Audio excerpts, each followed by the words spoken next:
Buon pomeriggio e bentornati ai nostri incontri dei venerdì del terzo settore, in particolare a questo primo incontro che segna la ripresa dell'iniziativa in versione webinar, con l'incontro di oggi in cui il nostro relatore sarà il professor Boesso. Prima di lasciare la parola alla professoressa Topo per i saluti istituzionali, vi do qualche informazione tecnica. Come potrete vedere dal nostro sito, sono già stati programmati 4 incontri per tutto il mese di ottobre e prestissimo verranno programmati nuovi e successivi incontri per i mesi di novembre e di dicembre. Ve li comunicheremo come sempre sul sito, sia sul sito della nostra iniziativa, sia tramite i social. Quindi continuate a seguirci. Vi ringrazio per la partecipazione sempre così numerosa. Anche durante l'incontro di oggi sarà possibile porre delle domande al relatore utilizzando la chat di Zoom disponibile appunto a tutti i partecipanti, e verranno selezionate alcune domande che saranno poste al relatore. Vi ringrazio, lascio la parola alla professoressa Topo.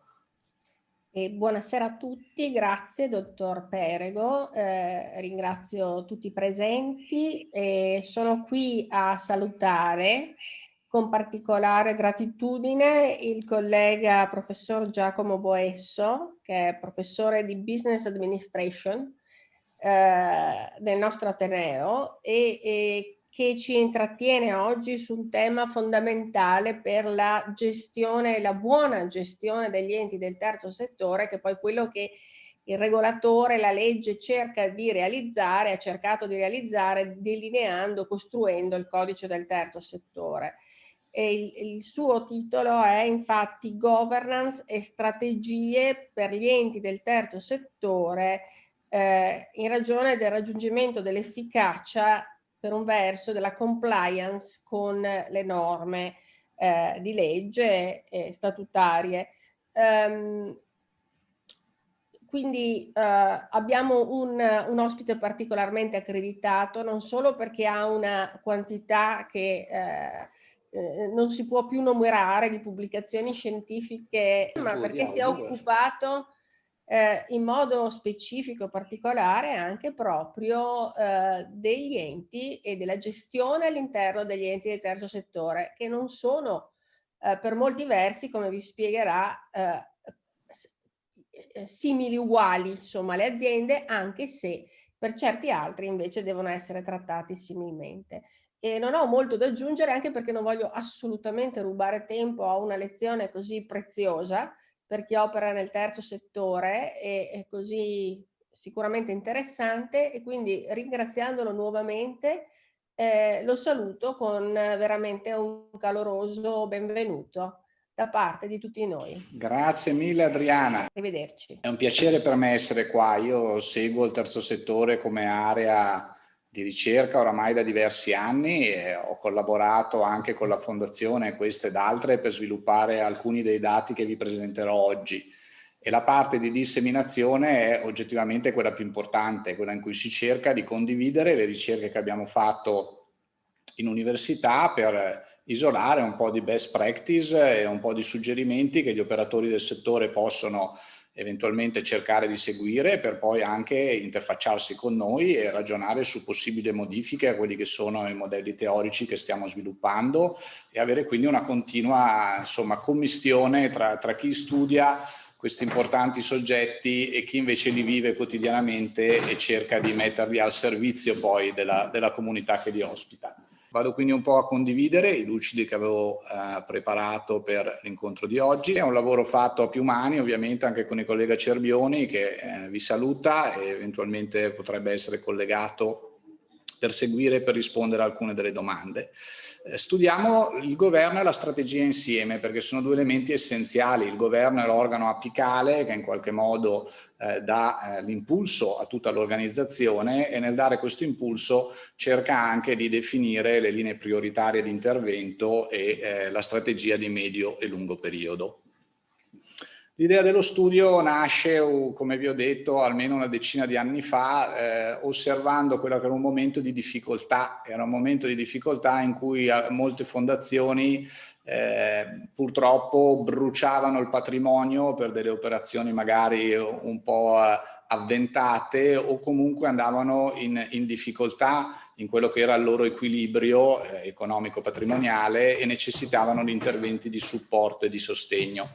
Allora abbiamo cominciato a vedere che sono fenomeni ricorrenti anche nella vita degli enti no profit, che erano studiati anche altrove. In particolar modo abbiamo osservato come già negli Stati Uniti nell'arco tra il 2003 e il 2006 erano partiti degli studi delle principali università, intervistando quelli che loro chiamano i CEO, che però per noi sono i direttori generali o i segretari generali di questi enti, per capire come sofisticarne ulteriormente l'organizzazione in modo che salissero un po' di gradini sulla scala anche della managerializzazione, per avere una gestione un po' più fluida e meno esposta a fenomeni rischiosi come quelli che aveva portato nel periodo anche della crisi di Lehman Brothers, che aveva causato bassi ritorni negli investimenti che eventualmente questi enti fanno con il loro patrimonio fondante, a delle crisi operative che poi riverberano sul sociale, perché ci sono meno risorse a disposizione e meno soggetti disposti a finanziare interventi di questo tipo. Lo studio che avevano fatto questi colleghi americani ci raccontava, scusate, devo tornare un attimo indietro, stavo cercando di utilizzare la penna per facilitarvi anche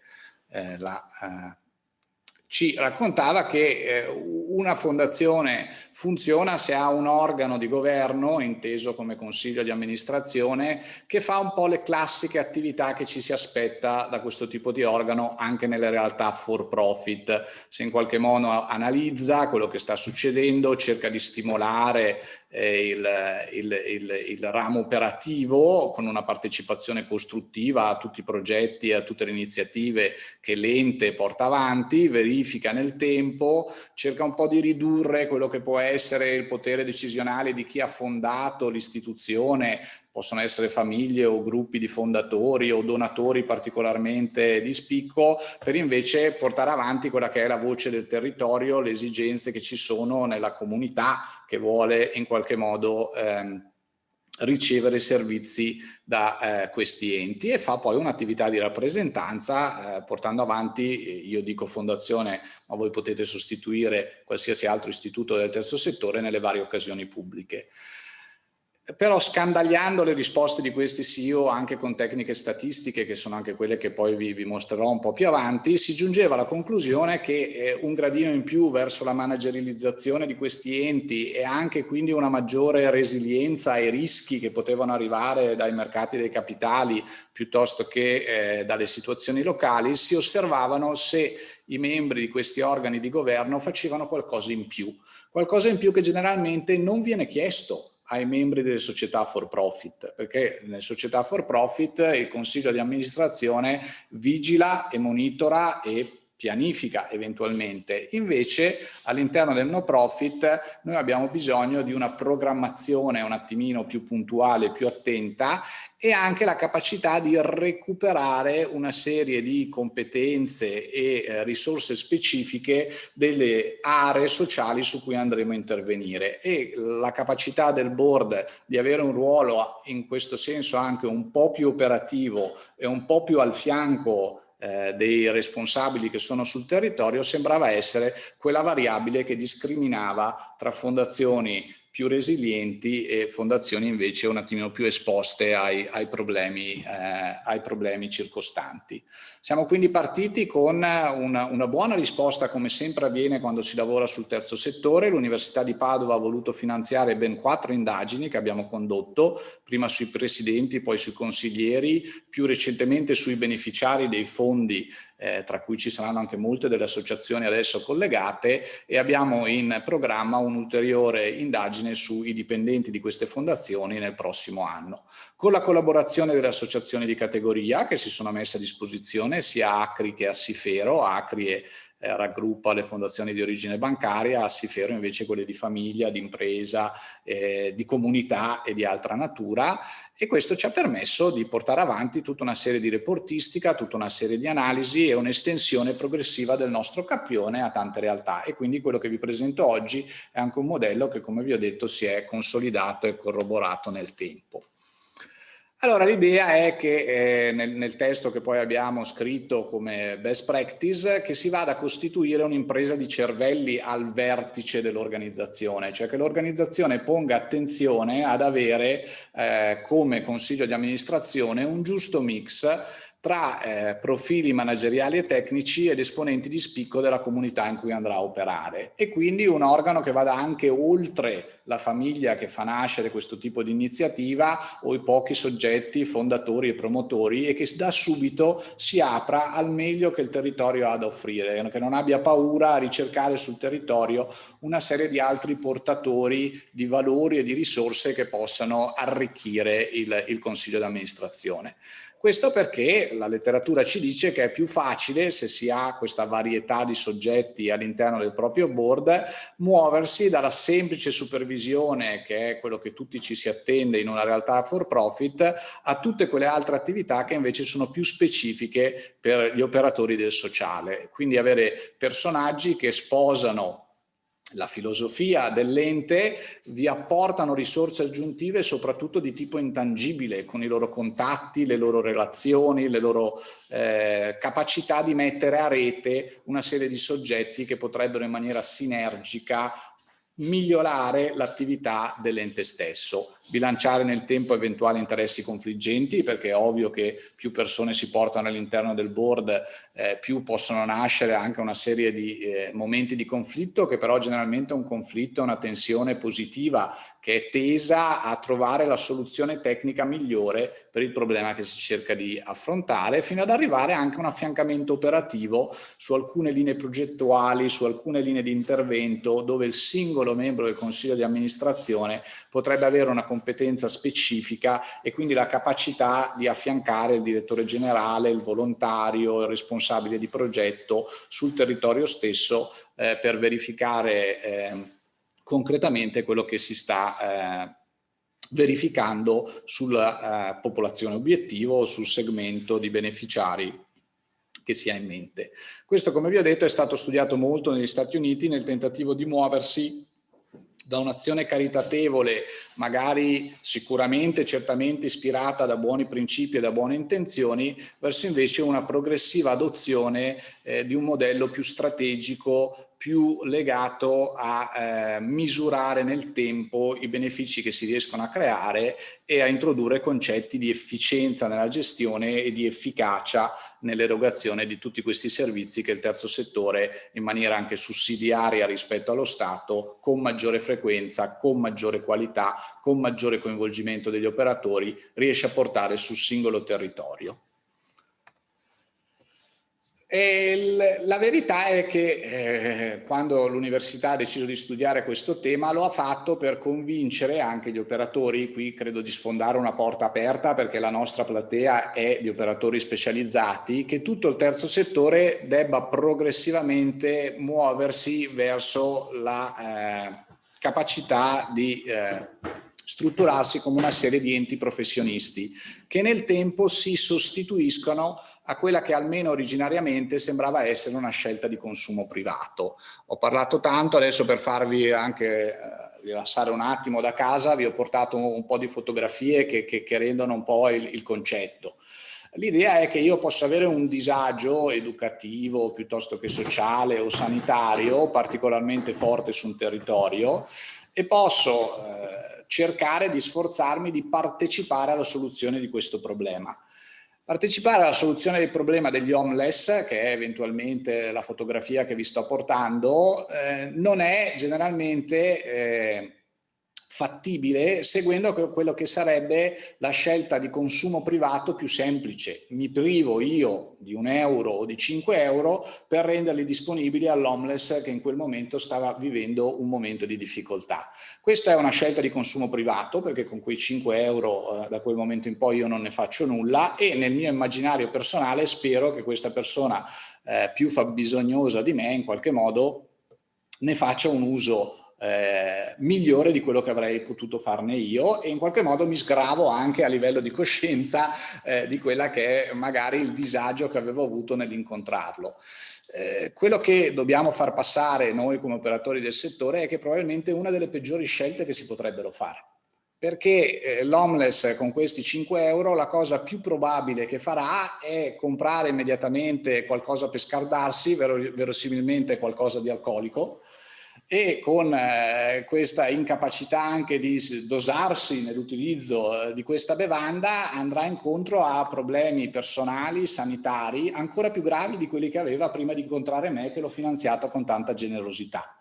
E quello che otterrò probabilmente con questa mia scelta di consumo privato è che questa persona avrà presto bisogno di cure mediche e che queste cure mediche ricadranno sulla fiscalità generale. E quindi quello che ho ottenuto privandomi di 5 euro è che probabilmente, io poi lancio delle provocazioni, magari ne parleremo quando apriremo le domande, otterrò come risultato che dovrò pagare più tasse, perché dovrò essere sicuro che il sistema sanitario nazionale si faccia carico di un danno che ho partecipato a causare in qualche modo.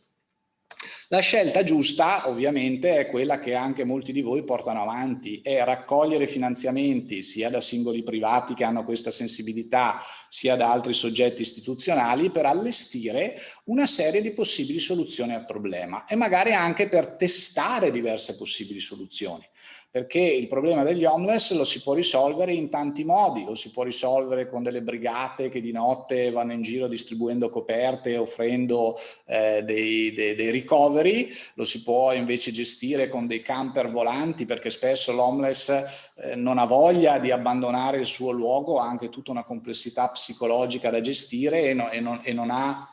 interesse a farsi accompagnare in un dormitorio, quando forse invece vivrebbe con maggiore soddisfazione la possibilità di parlare con qualcuno all'interno di un camper o ricevere in loco dove lui ha creato il suo piccolo mondo un po' di assistenza e un po' di umanità. E quindi il ruolo degli enti professionisti è proprio quello di studiare il problema, analizzarne le possibili soluzioni, trovare delle fonti di finanziamento e magari anche testare parallelamente diverse strade per poi concludere quella che sembra aver dato i migliori risultati in un test prototipato a livello locale,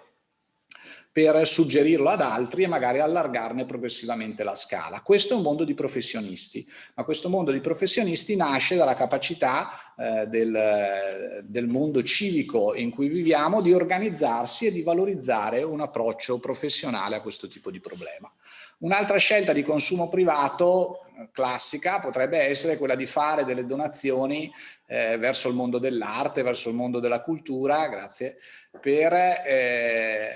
per favorire per esempio che più famiglie, anche quelle meno abbienti, possano avvicinarsi, come nella fotografia che vi ho mostrato, a una scuola di danza. Io da un piccolo mecenate avrei piacere a privarmi di una parte del mio reddito perché più bambine possono avvicinarsi alla danza, perché si possono avere più percorsi lirici e più attività culturali nel territorio in cui vivo. Anche in questo caso a volte è una scelta difficile ed è soprattutto una scelta difficile se poi chi ha fatto la donazione ha in qualche modo la pretesa, se non è una donazione di 5 euro ma magari una donazione di 5.000 o 50.000, di impattare su quello che sarà l'utilizzo di quella spesa e di dire io ti faccio volentieri la donazione di 50.000 ma poi la mia bimba, che è quella che qui in maniera un po' così sempre come provocazione vi ho messo, deve essere l'Etoile. Perché io credo che lei sia brava e per cui se finanzio un tipo di questa iniziativa dovete avere almeno un occhio di riguardo verso la mia fanciulla. È una distorsione, come era la distorsione di lavarsi la coscienza lasciando i 5 euro all'interno del cappello dell'uomo di strada. Anche in questo caso la scelta è aderire a progetti che vengono proposti da professionisti e che hanno come scopo ovviamente quello di rendere il servizio fruibile ai più senza che vi siano distorsioni. E questo approccio da professionisti dovrebbe anche essere valorizzato dallo Stato, perché mentre una scelta di consumo privato, come vi ho detto, ha un costo pari a quanto io sto donando e eventualmente delle esternalità negative, come avevamo visto in entrambi i casi, il supporto a un ente professionista dovrebbe essere fatto in un mondo ben organizzato con degli sgravi fiscali. Quindi nel momento in cui io decido di dotare 5 euro per il sostegno dei senza tetto o 5.000 euro per il sostegno della danza, sarebbe interessante che lo Stato mi venisse incontro con uno sgravio fiscale rispetto a quella cifra che sto spendendo. Qualcosa si è mosso, a dire il vero tutti i benefici invece maggiori che c'erano stati promessi con la riforma del testo unico del terzo settore li stiamo ancora aspettando, ma è chiaro che anche i nostri interventi, questi seminari che stiamo organizzando servono a sensibilizzare sul tema e in qualche modo a fare un po' di moral suasion, perché vada avanti l'attività del legislatore e l'attività degli enti nel richiedere che questi sgravi vengano messi a regime per invogliare il singolo ad abbandonare le scelte di consumo privato e invece a fare massa critica su progettualità di maggior livello. Di fatto è una mediazione abbastanza complessa, ok? Perché stiamo trattando di un approccio molto manageriale, molto connesso tra la capacità di definire una strategia e definire i giusti processi, che gli americani chiamano proprio approccio deterministico alla filantropia, e con il Center for Effective Philanthropy hanno promosso tutte quelle indagini di cui vi ho parlato in apertura. Noi in Europa invece abbiamo ancora una visione un attimino più umanistica di questo settore e interveniamo con l'idea di filantropia come polo aggregativo di risorse in grado anche di rafforzare l'identità dei popoli che in qualche modo condividono questi processi progressivi di sofisticazione ma anche di evoluzione e di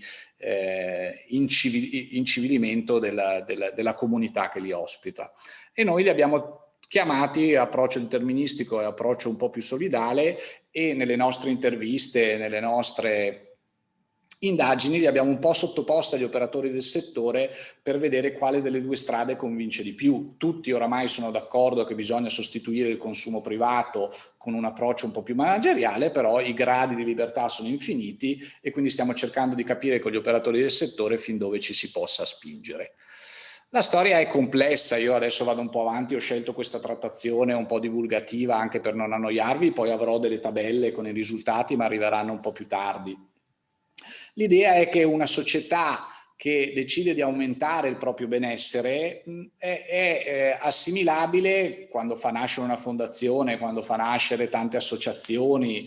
o tanti enti, a quello che succedeva nell'antichità, quando una famiglia un po' benestante metteva in piedi una torre, ok? Era un qualcosa che aveva una doppia, una triplice funzione. Io lo faccio per essere visibile, ma lo faccio anche per difendermi, lo faccio anche in qualche modo per abbellire la comunità in cui vivo. Abbiamo cominciato noi a farlo, questa è la skyline di San Gimignano, è una delle più famose del mondo, e quest'altra invece è la skyline di Chicago in qualche modo. Si vede tutta perché io l'avevo prevista in sequenze, però probabilmente se la vedo io la vedete anche voi. È chiaro che oggi la skyline di Chicago ci appare poderosa, se poi le mettiamo in relazione, una è molto più alta, l'altra è molto più piccola, la fotografia adesso inganna, l'ho fatto apposta per riequilibrare, però ci porta a dire che qualcuno ha migliorato la tecnica ingegneristica, ha migliorato la tecnica dei materiali e quindi riesce ad andare più in alto e in maniera ancora più visibile e ancora più gradevole per certi versi rispetto a quello che facevano a San Gimignano nell'antichità. Che cosa significa? Significa che si può far partire qualcosa, ma poi si può lasciare che dei professionisti lo sviluppino e lo rendano ancora più interessante. Questo però non vuol dire che noi si preferisca necessariamente l'approccio nordamericano, perché non è detto che i nordamericani migliorino tutto. Se andiamo a vederlo sulla pizza, questo è quello che è successo sulla pizza, questa è la famosa pizza Chicago Style, l'ho messa apposta con lo skyline, io continuo a preferire quella che fanno a Napoli, quindi l'idea è che si può far nascere qualcosa, lo si può mettere in mano dei professionisti, lo si può far crescere, la governance è molto importante, le scelte che faremo sono assolutamente rilevanti, ma non convincetevi che io sia lo Yankee di turno che vi vuole vendere a tutti i costi l'approccio di Boston o l'approccio di Harvard. Aiuta, bisogna conoscerlo, sono qui per presentare raccontarvelo. Sono qui anche per raccontarvi come questo approccio sia stato un po' riorganizzato con i nostri studi e sia diventato uno strumento ibrido che adesso noi mettiamo a disposizione degli operatori del settore, apriremo anche il dibattito per parlarne e cercheremo di capire fino a che punto possiamo imparare l'uno dall'altro, ribadendo che per me San Gimignano resta una delle skyline migliori e che la Pizza Nostra è ineguagliabile, ma rimanendo interessati a quello che dei tecnici, dei professionisti hanno saputo fare a tanti chilometri da noi, imparando da quello che noi avevamo fatto partire. Quindi abbandoniamo adesso questa analogia che vi ho messo solo per provocarvi un po' sul cibo e sull'architettura e torniamo al mecenatismo. Il mecenatismo parte da noi. La sto prendendo un po' larga, però poi arriverò a stringere. Parte da noi, parte dalle famiglie illuminate che oltre a costruire le torri per far difesa, oltre a farsi la guerra tra di loro, capivano che l'arte, la cultura era interessante, doveva essere sostenuta e che quindi parte delle risorse dovevano essere distolte dai fini statali o della città, in quel caso di Firenze, per essere dedicate ad altro che era altrettanto importante e altrettanto visibile. Però il mecenate più famoso oggi probabilmente è di nuovo un nordamericano, è Bill Gates, che dopo aver fondato un monopolio, averci obbligato tutti a comprare il suo software, a continuare a fare gli aggiornamenti ogni volta che usciva, se no perdevi tutta la operatività, adesso si dedica ad altro e l'abbiamo visto anche con la pandemia che cerca di replicare, di dire i problemi si possono affrontare, basta affrontarli in maniera strategica e quindi aggiungere a questa capacità di essere illuminati, di vedere lontano, di accompagnare le popolazioni nello sviluppo e nella risoluzione dei problemi, però bisogna farlo col taglio giusto, col taglio manageriale, col taglio che prima avevamo chiamato deterministico. Adesso confrontare la famiglia Medici con la famiglia Gates è chiaro che è una provocazione anche per tenervi un po' svegli, soprattutto anche noi i pochi che siamo qua in sala, perché ci sono 5-6 secoli così spannometricamente tra uno e l'altro. Però se comincio a farvi vedere due persone che hanno vissuto più o meno nello stesso secolo, il quadro si allarga e si arricchisce ulteriormente. Qui abbiamo sempre il filone un po' nostrano, europeo, italiano, con Olivetti, e dall'altra parte il signor Carnegie, che era uno degli imprenditori prima di Bill Gates, diciamo, che aveva fondato un altro monopolio. Lui aveva fatto il monopolio delle acciaierie, e a un certo punto ha deciso di venderlo in toto al suo amico JP Morgan, quello che poi ha fondato la banca, e con i quattrini che ha portato a casa, che per il tempo non era poco, si è messo a fare il filantropo. Ed è passato alla storia soprattutto tra i diversi progetti che ha voluto finanziare per la prima rete di biblioteche civiche negli Stati Uniti, che chiaramente lui ha fatto come aveva fatto l'acciaio, tutte uguali, standardizzando, identiche, perché replicando il processo efficientava internamente e c'era l'efficacia esterna che più famiglie, più mondi rurali si aprivano alla cultura e potevano approfondire. L'approccio invece di Olivetti è stato completamente diverso, l'azienda l'ha sviluppata, l'azienda l'ha tenuta, l'azienda forse non è fiorita come è fiorita l'altra proprio perché a volte diciamo la miopia del capitano d'impresa italiano non ha voluto aprirsi a investitori esteri o stranieri, però ha fatto la fortuna di chi ha lavorato con lui in quegli anni per il suo approccio illuminato ed armonico. Se aprite oggi anche il sito web della Fondazione Olivetti, la parola approccio armonico è utilizzato per cercare di far capire come si possa avere questa sinergia, questa soluzione win-win tra il fare impresa e il fare anche cultura, territorio, ricchezza per le persone che partecipano a questo mondo di impresa. Andando un po' avanti diventa un problema antropologico su cui poi mi soffermerò poco perché non è la mia area così di expertise. Perché? Perché l'approccio nordamericano è chiaramente un approccio un po' più darwiniano, vanno avanti i migliori, la selezione della specie, il saper essere intelligenti al momento giusto per risolvere sia i problemi aziendali che eventualmente i problemi sanitari della comunità piuttosto che problemi sociali o culturali. quando noi abbiamo sempre avuto un approccio che era più illuminato e più armonico, perché sia la famiglia Medici, immagino, che Olivetti ricordavano probabilmente quello che avevano visto da piccoli, ricordavano questo approccio un po' più francescano, un po' più al servizio della persona più debole, con l'obiettivo, come è scritto qui, di cominciare a fare il necessario e poi, se ne hai la capacità, sorprendersi nel fare anche l'impossibile, mettendo insieme le forze di tante individualità, che è quello che vivete voi quotidianamente nelle vostre realtà e associazioni. Vi sorprendete dell'impossibile che riuscite a raggiungere con pochi mezzi, poche risorse, ma la volontà di farlo con i vostri volontari, con i vostri collaboratori, con eventualmente anche l'aiuto di reti sociali, con le fondazioni di origine bancaria e altri attori sul territorio disposti ad ascoltarvi quando il progetto merita eventualmente di diventare uno dei tentativi che avevamo visto da mettere sul terreno per risolvere un problema cocente. Quello che abbiamo imparato guardando i dati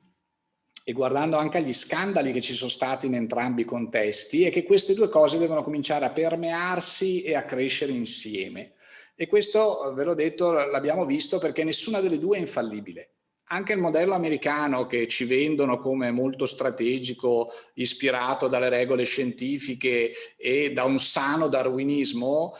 ha dimostrato in alcune sue derive, perché la deriva fa parte anche dell'animo umano, di essere a volte troppo opportunistico. Qui ho messo questa fotografia che ci riporta alle elezioni presidenziali, guarda caso, di proprio 4 anni fa. Ci sono diversi osservatori che ci hanno raccontato che la signora Clinton ha perso quelle elezioni anche per gli scandali legati alla Fondazione Clinton. Fondazione Clinton che seguiva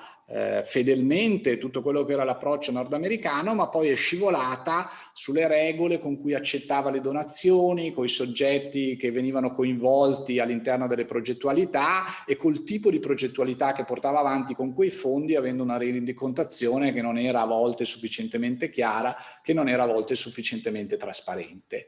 E quindi di fatto mostrando alcune pecche all'interno di questa impostazione. Gli scandali della famiglia Clinton però non sono diversi dagli scandali che possiamo iscrivere, passatemi questo termine, all'approccio francescano. Quella che vi ho pubblicato è la fotografia della cupola del San Raffaele. Quando siamo partiti noi in quegli anni, come vi ho detto, tra il 2006 e il 2009, questa era una delle fondazioni in grossa difficoltà, che pur essendo un centro d'eccellenza medico e di ricerca, aveva bisogno di un commissario che la traghettasse perché il bilancio era completamente saltato. Era completamente saltato perché era in deficit. L'approccio illuminato del suo fondatore, l'approccio armonico con cui si era cercato di portare avanti parallelamente la parte medica con la parte universitaria, con la parte dei diversi stakeholder e l'elemento francescano che lì era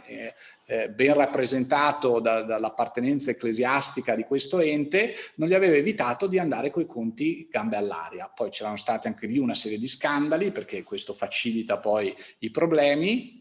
una serie di investimenti fatti anche all'estero che non si erano rilevati redditizi come si sperava, che hanno portato a questa situazione che è stata superata semplicemente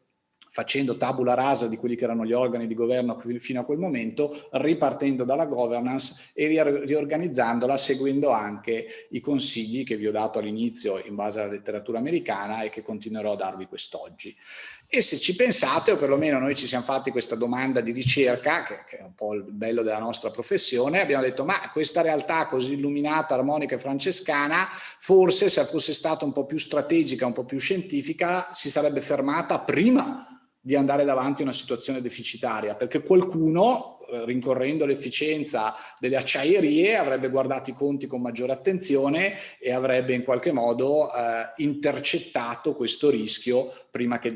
deflagrasse. Parallelamente ci siamo detti, dall'altra parte, questo approccio così scientifico, così darwiniano nel raccogliere fondi e nel metterlo a servizio di progettualità altamente selezionate, forse avrebbe evitato lo scivolone opportunistico se in maniera un po' più illuminata, in maniera un po' più armonica, si fosse posta il problema che bisognava verificare da dove arrivavano i fondi, bisognava verificare che ci fosse un allineamento valoriale tra chi stava versando soldi alla fondazione e i progetti che la fondazione portava avanti, perché il denaro è sempre denaro, ma non è tutto uguale. Il denaro si spende meglio e funziona meglio se è ceduto da un soggetto che ha un buon allineamento culturale e valoriale con la progettualità che la fondazione porterà avanti, e verificare che ci sia questo allineamento evita eventualmente poi di scoprire che magari la fondazione Clinton aveva raccolto soldi da soggetti che non erano minimamente interessati alla sua attività filantropica, lo volevano fare solo perché questa famiglia aveva quel cognome e stava per correre una campagna elettorale. Aver avuto un filtro più illuminato e più armonico avrebbe portato ad evitare quel tipo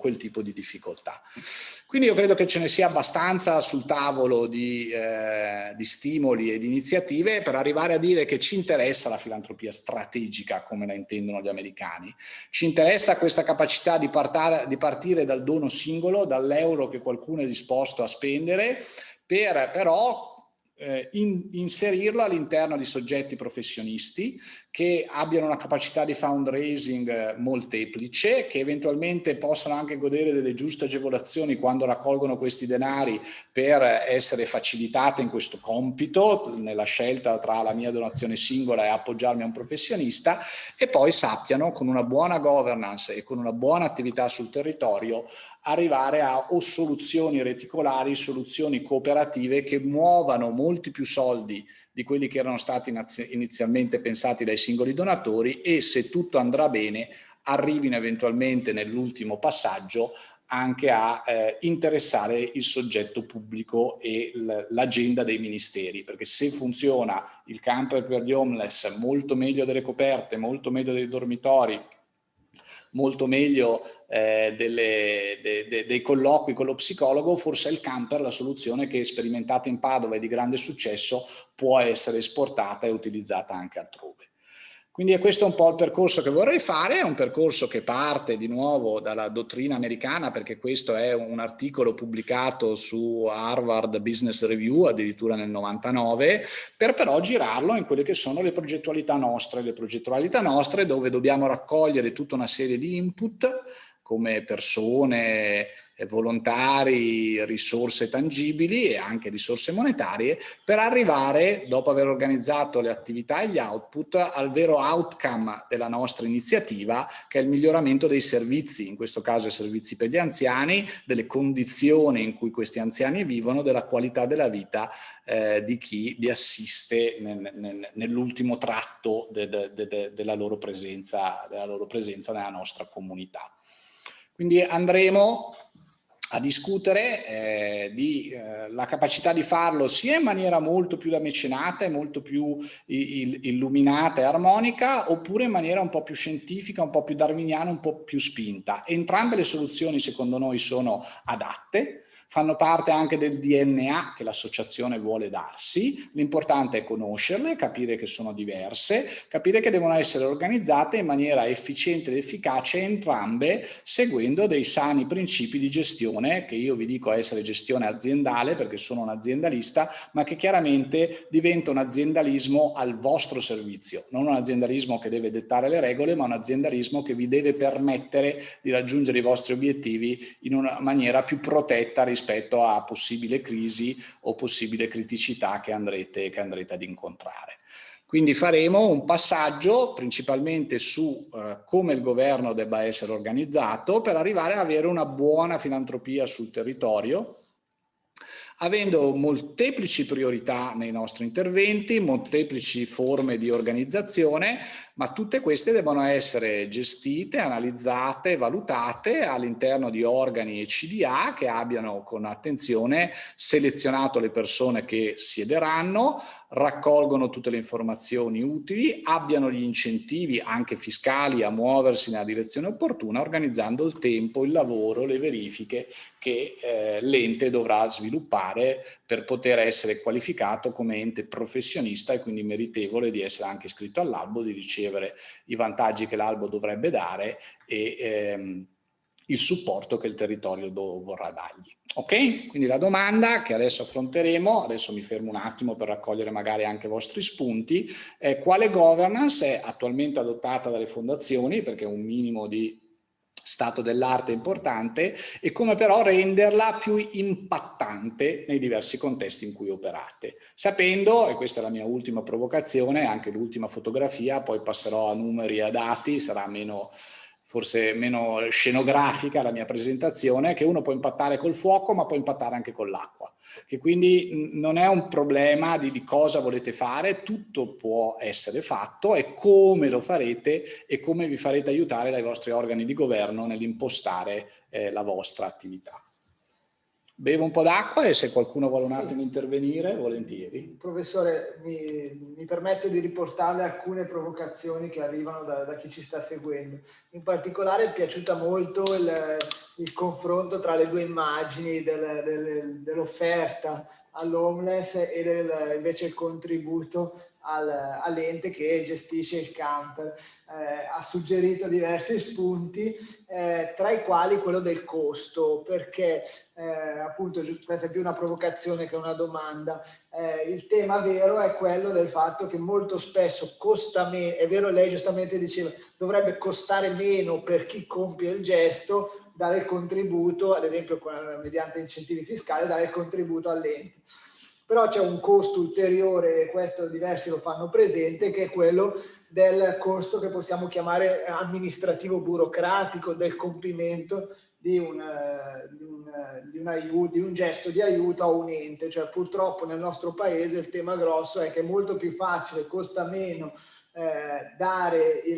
l'offerta di 5 euro passando per strada piuttosto che inserirsi in un meccanismo burocratico di pagamenti mediante bonifici, eccetera, di detrazioni. Ecco, quindi questo è un tema che in diversi hanno evidenziato. Il secondo aspetto era su un termine che invece ha evidenziato, che ha utilizzato lei, che è quello dell'allineamento valoriale, cioè il filtro dell'allineamento valoriale. Qui c'è una domanda invece concreta. Questo filtro utile sia al soggetto che contribuisce sia all'ente che riceve, perché come giustamente diceva lei, non tutti i soldi sono uguali. Ecco, concretamente, probabilmente verrà nel proseguo, come un ente può, ci chiedono dal pubblico, attuare questo filtro valoriale, cioè come evitare da un lato, accertare da un lato la provenienza delle risorse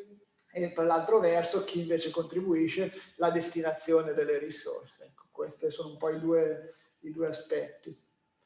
Sì, sono tutti spunti molto interessanti e mi fa anche piacere che si risponda a provocazioni, ai temi, alle immagini che ho mostrato io.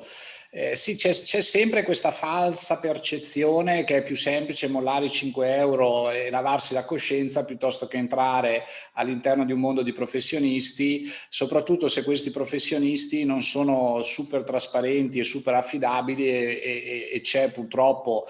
questa cattiva percezione che si è sviluppata nel corso degli anni che no, 5 euro donati a un ente, poi l'ente il 10, il 20, il 30% lo tiene per le sue spese generali e non arriverà mai in mano a sostegno dell'ultimo. Questa è un'altra cosa che dobbiamo nel tempo cercare di sfatare. Le spese generali servono a fare i progetti migliori, a essere veramente degli scienziati del sociale che mettono in competizione diverse linee di intervento per valutare quella che funziona meglio, eventualmente per poi suggerirla al decision maker in modo che il decision maker pubblico, il ministero, l'agenzia che si deve occupare di quello specifico problema abbia dal territorio tutta una serie di stimoli su come muoversi, che sono stimoli anche rinforzati da queste esperienze prototipate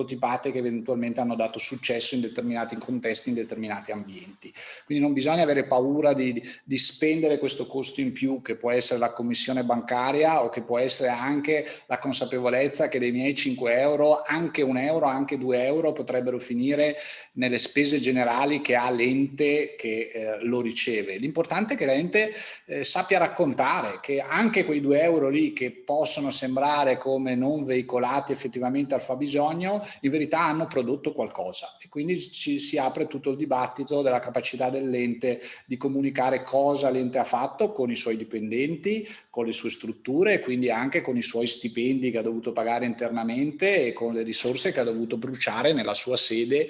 centrale, eventualmente nelle sue sedi periferiche, perché quello che è stato possibile fare in termini di outcome, di miglioramento delle condizioni delle persone è frutto anche di quelle spese generali, di quel costo aggiuntivo che eventualmente si va a detrarre dai famosi 5 euro che una persona dona. Quindi riuscire anche noi in primis a veicolare questo messaggio è la sfida e la scommessa degli anni che verranno. E la sfida e la scommessa deve poi essere spinta fino a isolare quei pochi comportamenti patologici che a volte emergono. Il comportamento patologico fa parte dell'organismo, in qualsiasi organismo o gruppo di popolazione c'è sempre qualcuno che si ammala, o c'è sempre qualcuno che devia, o c'è sempre qualcuno che non si comporta come dovrebbe. Questo succede anche nelle fondazioni, nelle associazioni, nelle cooperative. Deve essere capace l'organismo complesso, la comunità del terzo settore, di isolare questi comportamenti patologici, di studiarne le cause, di aiutarli a venire fuori dalla patologia se ci sono finiti per caso e quindi sono diventati un ente che brucia troppe risorse e ha avuto comportamenti scorretti, e recuperare la parte sana dell'ente, oppure eventualmente allontanare tutti quei faccendieri che purtroppo girano intorno al terzo settore perché hanno capito che è un settore in crescita, drenano risorse per poi dar vita soltanto a scandali e a indagini giornalistiche in cui si va a raccontare che i soldi donati a questi faccendieri che si spacciavano per enti sono finite nel loro consumo privato e nelle loro abitudini. Le patologie ci saranno dappertutto, non viviamo in un mondo perfetto, devono esserci gli anticorpi che ci aiutano a monitorare tra di noi se c'è qualcuno che si comporta in maniera scorretta, per allontanarlo, isolarlo e denunciarlo alle autorità competenti il prima possibile, per poi avere la faccia sufficientemente pulita e il coraggio di dire alla comunità, al cittadino, che sì, di quei 5 euro probabilmente 2 non finiranno nel cibo che la persona malata mangerà o nella bibita che l'assetato riceverà, ma saranno spesi perché quel cibo possa arrivare nel modo migliore, quella bibita possa arrivare nel modo migliore, avendo valutato diverse alternative e avendo anche isolato poi quello che sembra essere l'intervento migliore da suggerire al policy maker perché lo implementi in maniera seriale, sì, scientifica e darwiniana, su tutto il territorio dove magari l'organizzazione che ha fatto il test non può arrivare perché ha una scala soltanto locale, una dimensione che non gli permette di essere dappertutto. È un percorso di crescita, per passare dalle torri di San Gimignano ai grattacieli. Bisogna farlo e bisogna farlo tutti insieme, e quindi apprezzo la domanda perché era assolutamente pertinente. Sul contesto invece dell'affinità valoriale ci arriviamo lì, ci sono soluzioni tecniche che uno deve mettere in piedi, e la soluzione tecnica è all'interno del board, quello che noi proponiamo, avere più subcomitati, e che alcuni di questi subcomitati siano questi filtri che vanno a lavorare con la rete operativa per aiutarla a fare le cose in maniera giusta. Quindi è giusto avere un ufficio eventualmente fundraising, con delle persone anche stipendiate, magari con delle persone che lavorano anche a percentuale. Qui siamo sul confine dell'etica, perché di chiaro, tu mandi in giro qualcuno a cercare soldi per te, gli prometti una certa percentuale se te ne porta tante, però è una tecnica di marketing. Io sono uomo d'azienda, per cui va sempre contestualizzata. Se è contestualizzata nella maniera corretta potrebbe essere interessante. La verità è che però poi tu devi avere un comitato etico di indirizzo scientifico all'interno della tua organizzazione, che comincia a vagliare da dove arrivano questi denari, come sono stati raccolti e perché sono stati in qualche modo concessi. E eventualmente deve avere anche il coraggio e l'onestà intellettuale di dire: alcuni li rifiuto, li rimando indietro, non sono allineati, o se vivessimo in un mondo ben connesso e ben in rete, li avete dati all'ente sbagliato, perché voi avete dato questa donazione perché magari siete stati traumatizzati da un lutto in famiglia, o avete vissuto sulla propria pelle dei momenti di svolta della vostra vita che vi hanno fatto pensare che bisogna intervenire in un determinato ambito, e li portate a me perché siete stati contattati dal mio soggetto di fundraising. Ma io ti dico che ci sono altre realtà che io conosco, con cui io collaboro, con cui ho contatti, che potrebbero spenderli meglio di come li spenderei io se il vostro desiderio era che andassero in quella direzione, e quindi avere un comitato che sappia anche riallocare e ridistribuire, perché è così che generalmente si può attivare le migliori sinergie possibili. Allora andiamo avanti, che cosa abbiamo fatto? Abbiamo preso tanti dei decision maker, presidenti, vicepresidenti, organi di amministrazione, organi di indirizzo, perché poi la normativa, soprattutto quello delle fondazioni di origine bancaria, è ricca, è articolata in quelli che sono i livelli di governo, fino ai project manager. Quindi ci siamo fermati a livello del project manager che ha in mano eventualmente uno specifico progetto. Una serie di questionari online, tutti anonimi, abbiamo avuto almeno 44 fondazioni che hanno risposto, non è un numero enorme, ma ci davano 200 e rotti soggetti, cercando di capire come la filantropia può essere indirizzata verso un modello più strategico e come il governo di questi enti possa facilitare questo tipo di transizione. Un po' di dati generali. Abbiamo numerosità medie intorno alle 6 persone all'interno dei consigli di amministrazione, 15 persone negli organi di indirizzo per chi ce li ha, perché come vi ho detto molte fondazioni hanno questa doppia camera, una camera che rappresenta un po' il territorio e gli esponenti civici e una camera invece che ha più il ruolo di cominciare a decidere come dar vita anno per anno alle singole iniziative. Spesso ci sono organi di controllo che sono importanti, il sindaco, il revisore dei conti, l'agenzia esterna eventualmente, a volte ci sono anche delle assemblee dei soci che hanno un ruolo attivo. Le competenze che abbiamo trovato, fatto più o meno 100, quello che può essere le competenze portate, sono quasi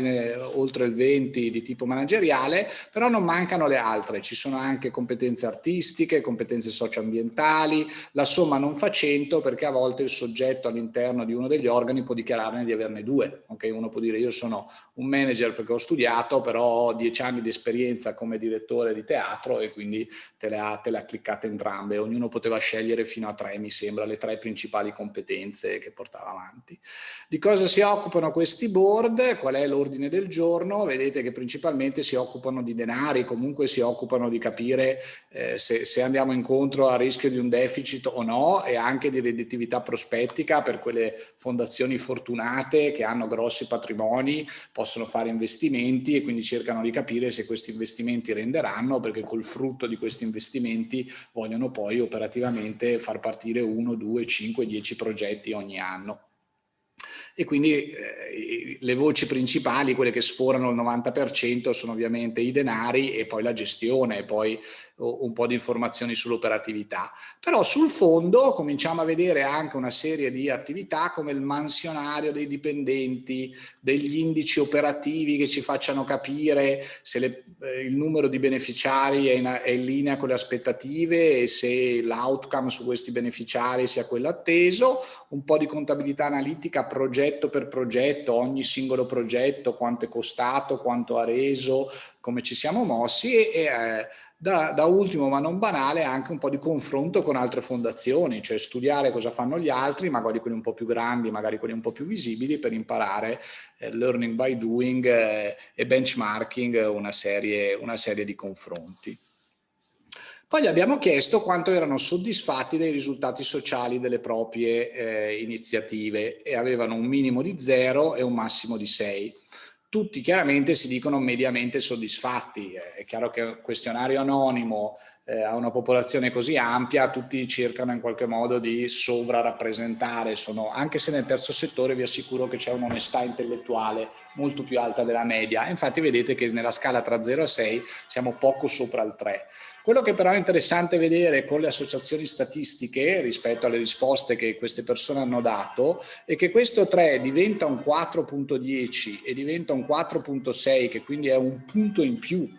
quindi è un ottimo incremento quando si verificano contemporaneamente queste due situazioni. Siamo riusciti a testare nel corso dell'ultimo triennio una serie di interventi che secondo noi potrebbero essere utili anche per i policy maker, quindi riteniamo che alcuni degli esperimenti che abbiamo fatto ci piacerebbe poterli raccontare al ministro, al direttore generale, all'assessore o a qualcuno, perché se loro con maggiori risorse potessero farsene carico, probabilmente otterrebbero ancora più risultati positivi di quelli che abbiamo visto noi. E la seconda, siamo riusciti a valutare ex post un po' del valore creato dai nostri progetti. A questo punto la soddisfazione saliva al 4,6 in questa scala fino a 6, cioè vedete che ci sono elementi. Queste associazioni sono statisticamente significative, quindi sono valide su oltre le 200 persone intervistate, che ci riportano pesantemente sul modello nordamericano. Noi non pensavamo di trovare queste nell'albero di segmentazione, così si chiama questa tecnica, essendo che le variabili che abbiamo testato erano 50-60, ci immaginavamo che potesse uscire anche altro, e invece quello che è venuto fuori sono proprio due risposte che sono due risposte classiche di un approccio darwiniano e di un approccio in qualche modo scientifico e strategico. Questo sembra guidare la soddisfazione. Quando noi abbiamo fatto queste cose, abbiamo speso anche dei soldi, che è quel famoso 2 euro sui 5 che eventualmente vanno sulle attività di back office, per fare queste analisi di impatto, queste analisi di valutazioni, alla fine siamo mediamente più soddisfatti. Potrebbe essere un falso positivo, oramai siamo diventati tutti bravissimi e quindi il fatto che oramai l'abbiamo fatto, abbiamo speso i soldi e per cui dobbiamo per forza essere soddisfatti, però vi assicuro che abbiamo pulito i dati, li abbiamo controllati, ci sono dei test fatti apposta. Sembra che ci sia una tendenza a essere genuinamente sorpresi da come alcune di queste attenzioni un po' più strategiche e deterministiche possono poi riverberare effettivamente in progetti organizzati meglio. Ci siamo anche permessi di chiedere, ma invece sui risultati economici, quindi sulla capacità anche della fondazione di avere un budget un po' più ricco, di essere un po' più solida nella capacità di assumere persone poi e di muoversi. E qui sono uscite altre due risposte che erano quelle che io mi sarei aspettato di trovare prima. Capacità nella nostra azione di governo di convincere che noi siamo più efficaci rispetto a una singola donazione, la sindrome appunto del soldo nel cappello. E questo da un certo punto di vista, chi era più soddisfatto di questa tendenza passava da un 3,30 a un 3,70, e poi questo invece è abbastanza autoesplicativo, la volontà di aver portato il nostro ente verso servizi di welfare privato, e questo ci portava addirittura a 4,8. Perché? Perché i servizi di welfare privato, poi c'era la spiegazione all'interno del questionario, per come li avevamo presentati noi, sono servizi che possono essere messi anche a pagamento, quindi se l'ente comincia a dare vita a una casa di riposo e quindi si avvicina alle famiglie offrendo diverse soluzioni, il nonno lo puoi lasciare nella nostra struttura, oppure possiamo organizzare delle casa famiglie, oppure possiamo mandare il solito camper con la persona che visita l'anziano dentro il suo domicilio 2 o 3 volte all'anno, però queste poi hanno una tariffa, generalmente sono cofinanziate dai beneficiari, ed è chiaro che quando l'ente si sposta anche verso questo tipo di iniziative cofinanziate dai beneficiari, migliora il risultato economico. Diciamo che qui era abbastanza normale che ci fosse questa correlazione, come la chiamiamo noi, positiva. Però vedete che anche qui il risultato economico sembra dare maggiore soddisfazione, sono sempre dati di sensazione, di autovalutazione, però una prima indicazione ce la danno quando tu a livello del governo della tua azienda, scusatemi il termine, un po' una deformazione mentale, del tuo ente, del terzo settore, cominci a dire: facciamo passare questo messaggio che noi siamo meglio di singoli donatori e cerchiamo di spiegare bene perché, e poi facciamo un giusto mix. Un giusto mix perché dobbiamo sopravvivere, quindi è giusto avere la linea per gli homeless dove non si guadagna nulla perché è raramente cofinanziata dal beneficiario, forse si potrà avere qualche fondo dall'assessore se si sente particolarmente generoso in quel momento, se no ce la dovremo pagare tutto da soli, ok?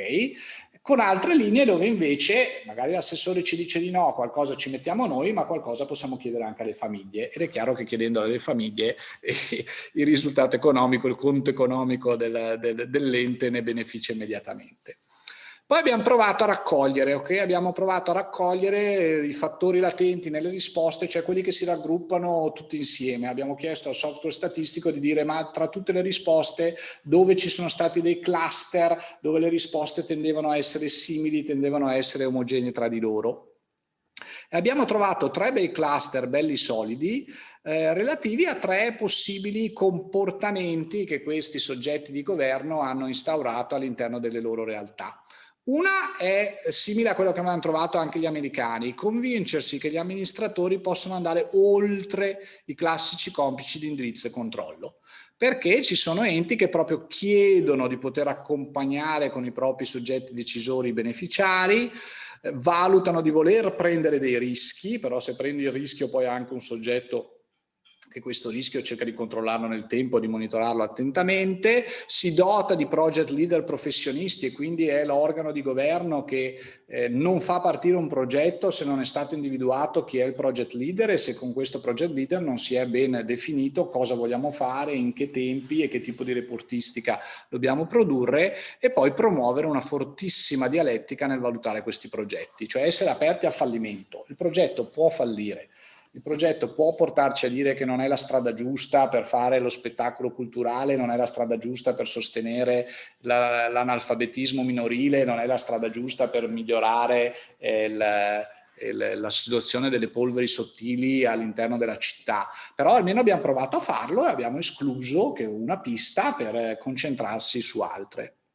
Quindi la capacità degli organi di portare avanti questi compiti, che sono compiti operativi, sono compiti che spetterebbero all'amministratore delegato, e lui generalmente che dovrebbe fare tutte queste cose, e limitarsi a raccontarlo al proprio consiglio d'amministrazione se fossimo in una farmaceutica, ok, quotata in borsa. È lui che fa tutti i test possibili, immaginabili, brucia risorse e poi va in consiglio dicendo queste adesso le varie sperimentazioni, questi progetti più promettenti che voglio portare avanti. Nel terzo settore però è diverso, nessuno ha questa organizzazione così articolata dove tutto può essere fatto solo dai dipendenti, dai volontari eventualmente e dai pochi dirigenti di cui vi siete dotati. È indispensabile che questi organi siano più aperti a mischiarsi, a sporcarsi le mani. L'importante è che lo facciano dopo averli costruiti in una maniera corretta per evitare la patologia di cui avevo detto prima, che no, io sono nell'organo, allora a sto punto io voglio decidere come va il progetto, io voglio influenzare il progetto, io voglio dire che in quel progetto la regina del balletto dovrà essere mia cugina, mia nipote o mia cognata, cioè deve essere sempre un essere al servizio della progettualità senza volerla piegare al proprio desiderio personale. Se si arriva a questo equilibrio è il modus operandi ideale.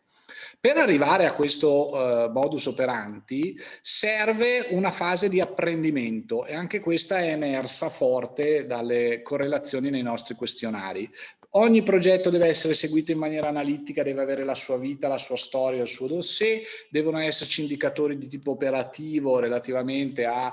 come ci stiamo muovendo e quali sono i risultati tangibili e misurabili, e poi devono esserci invece degli indicatori di tipo sociale. Anche qui abbiamo visto che quando i rispondenti in maniera unisona ci dicono che queste cose abbiamo cercato di farle e queste cose le abbiamo messe in pista, sovente ci dicono che hanno tratto soddisfazione dalla stessa, con alcune eccezioni che poi andrò a raccontarvi dopo, perché una squadra che vada oltre l'attività di indirizzo, una squadra che cerchi di apprendere nel tempo, deve essere comunque una squadra che sa mettere insieme le risorse di partenza, gli obiettivi che vogliamo darci e i risultati a cui andiamo. Perché se manca la strategia di fondo, queste due attività rischiano di essere attività molto costose, sia in termini di tempo consumato ai vostri consiglieri, sia in termini di risorse drenate dall'attività progettuale per fare invece attività di back office che non danno l'obiettivo sperato. E quindi rischiano di essere investimenti che non rendono. Noi abbiamo avuto anche piccoli gruppi che non erano soddisfatti, però ci siamo accorti che quei piccoli gruppi che non erano soddisfatti erano quelli in cui ci dicevano: ma noi non abbiamo un piano triennale, noi non abbiamo una visione sinergica di quello che vogliamo fare, non abbiamo mai fatto un brainstorming per avere una vision, una mission, un piano strategico, un qualcosa che ricordi un piano industriale che nei 3 anni ci dica cosa faremo e cosa invece rifiuteremo di fare perché è fuori dal perimetro che abbiamo individuato a priori. Quindi queste cose funzionano, fattore 1 e fattore 2, se esiste l'allineamento iniziale. L'allineamento iniziale è quello di dire: va bene, la nostra scala è medio-piccola, abbiamo un budget di questo tipo che poi potrà crescere per il fundraising, ma attualmente ha questa dimensione, vogliamo farlo su 1, 2 o 5 progetti, e questi 5 progetti devono avere la giusta scala e il giusto tempo di fiorire. Se è stata fatta questa scelta a priori, allora poi coinvolgere gli amministratori, e avere gli strumenti e la modellistica di controllo ti dà soddisfazione. Se invece sono decisioni estemporanee che vengono approvate dal Consiglio in funzione dell'emergenza, perché molti ce l'hanno anche detto, noi rifiutiamo il piano triennale perché noi rispondiamo all'emergenza, cerchiamo di capire qual è l'emergenza sul territorio più cogente e cerchiamo di soddisfare quella di anno in anno. Funziona meno bene perché inseguendo le varie emergenze non riesci a diventare esperto di nulla, hai un approccio che è fatto di tanta buona volontà ma che resta a volte troppo generalista e non riesci ad andare in profondità, e allora anche coinvolgere attivamente tutti i membri del board e mettere in piedi sistemi sofisticati di programmazione e controllo ti porta a dire: ho avuto il retrogusto che abbiamo speso tanto per ottenere pochi risultati. Questi tre fattori vedete che associano tutti in maniera abbastanza forte poi con l'idea che la filantropia strategica sta sviluppandosi all'interno dell'ente. All'ente abbiamo chiesto: ma secondo te state facendo progressi, state mutando verso una realtà più sofisticata e più professionalizzata? Ci hanno risposto di sì quando questi tre fattori erano sufficientemente alti, ma il più alto è proprio l'ultimo. Il più alto è proprio quando dicevano sì perché siamo soddisfatti di quella regola di cui ci siamo dati attraverso una sessione ad hoc che abbiamo creato, che abbiamo chiamato Stati Generali dell'ente. Negli Stati Generali dell'ente siamo stati chiusi noi con i nostri stakeholder per 3 giornate e abbiamo scritto il piano di intervento per i prossimi 3 anni. A quel punto avevamo un chiaro allineamento tra risorse, obiettivi e risultati, avevamo capito quella che secondo noi era la soluzione opportuna e poi con i giusti strumentistica e con le giuste persone riteniamo di aver fatto un percorso che ci porta oggi ad essere un po' più strategici, un po' più metodici rispetto al precedente. Vedete che però il punto principale è sempre allineare all'inizio e poi costruirci sopra le altre due cose, perché far partire subito la valutazione ex post, far partire subito le analisi controfattuali, magari qualcuno ne ha sentito parlare, senza prima aver definito la strategia, allora è un costo inutile. Allora è forse vero quello stereotipo di dire alcuni enti sprecano risorse, perché è uno spreco fare un'analisi controfattuale sul vostro progetto per la danza, la cultura o la sanità se non è inserito dentro a un piano triennale in cui magari avete deciso che dei 5 progetti su uno farete l'analisi controfattuale, perché è costosa, perché è impegnativa, perché volete farla bene e quindi cominciate anche voi a sperimentarla solo in un ambito e non in tutti. Cioè bisogna avere anche la capacità di vedere il tutto a sistema. Allora abbiamo sviluppato, mettendo insieme tutti questi dati e tutte le analisi statistiche che abbiamo condotto, un modello che prevede di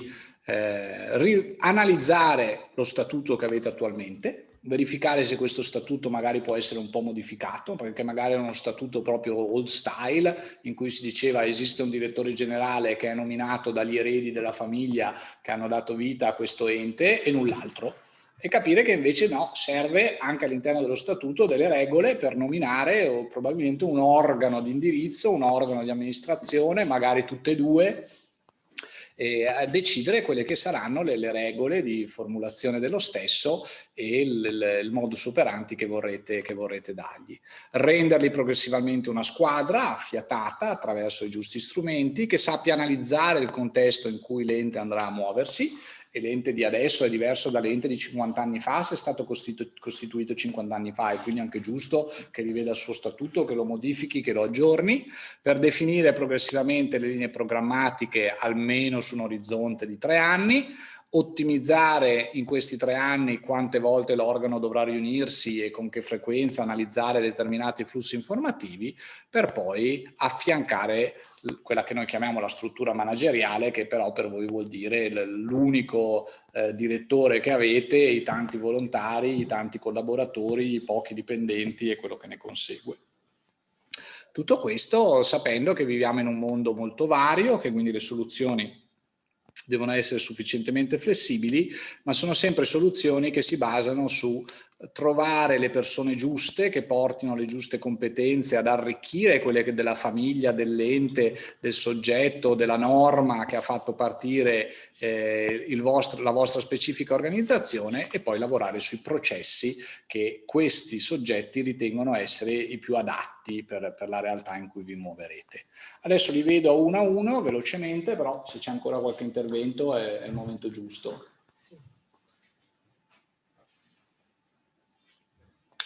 È arrivata qualche domanda? Sì, allora, non so se possiamo essere... Ecco. Sì, professore, dunque, solo due, ancora una volta, una considerazione che tutti si sono molto ritrovati, soprattutto immagino chi è esponente di realtà più piccole, nel riferimento che lei faceva al criterio dell'emergenza come criterio guida, perché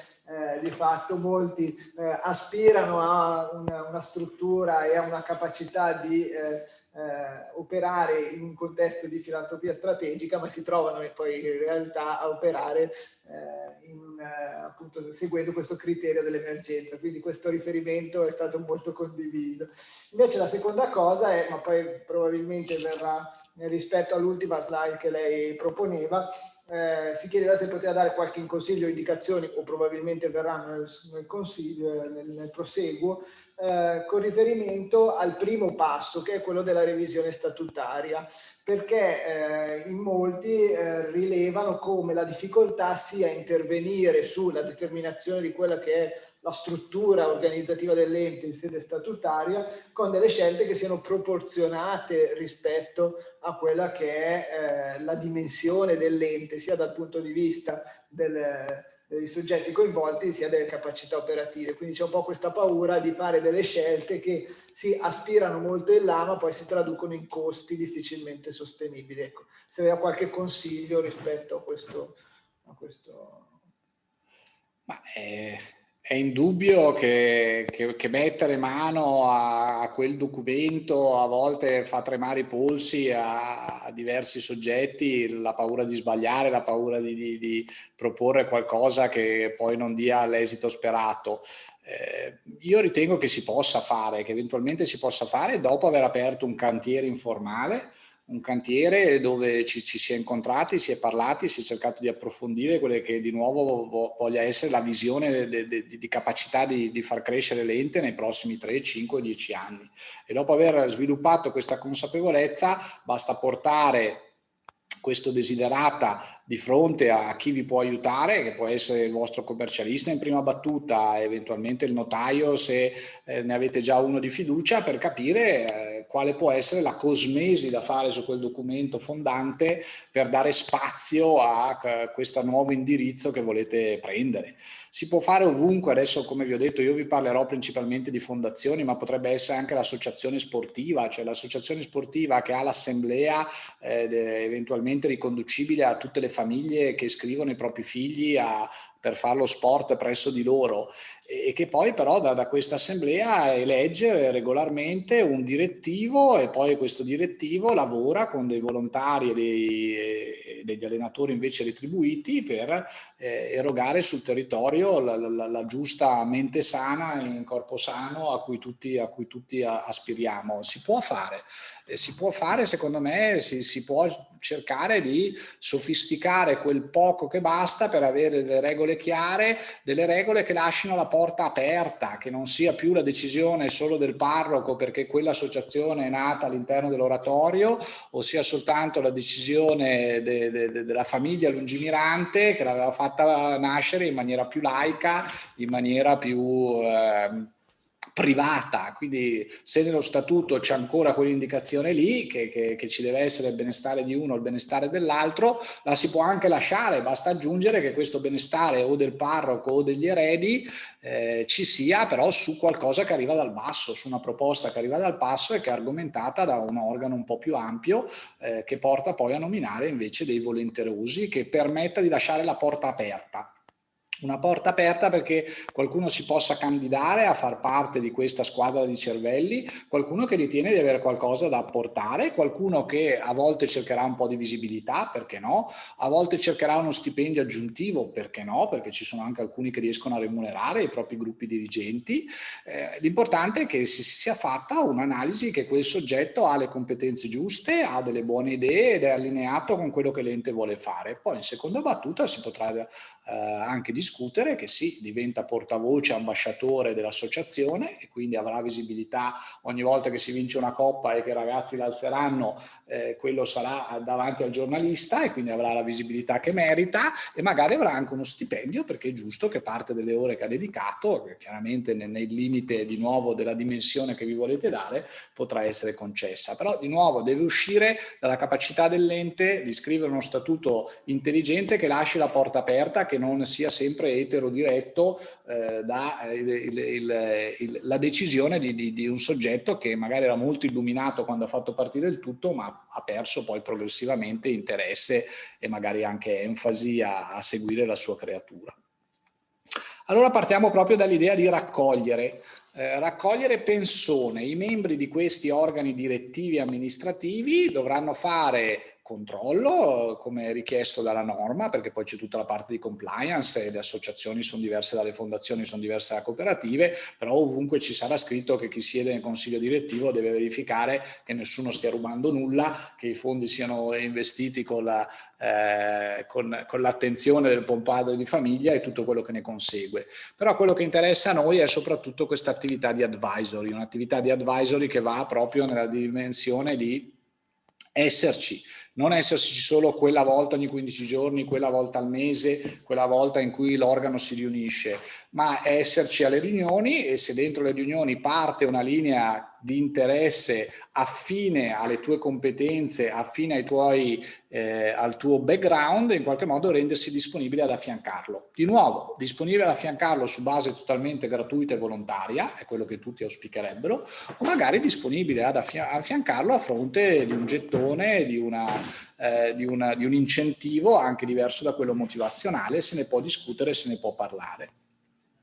Questo è quello che noi chiamiamo board capital, cioè avere una porta aperta per far arrivare le persone motivate e poi però avere un filtro, anche qui i filtri sono importanti, cioè può arrivare la persona motivata che è agronomo, che quindi ha una forte competenza in quello, che in qualche modo vuole intervenire, potrebbe aiutare a curare il prato dell'associazione sportiva, a scegliere l'erba sintetica piuttosto che quella naturale, tutto quello che ne consegue e la volontà di dire sì, magari nei prossimi 3 anni questa è una cosa che fa parte del piano strategico perché avevamo parlato di rinnovare tutte le infrastrutture. Allora facciamola entrare e per 3 anni facciamoci accompagnare o viceversa dire no, sta roba l'abbiamo appena fatta. L'abbiamo appena fatta perché 3 anni fa avevamo nel board una persona che si intendeva di tappeti e di materiali sintetici, abbiamo fatto con lui tutta la revisione, adesso non ci serve, quindi anche saper dire no grazie,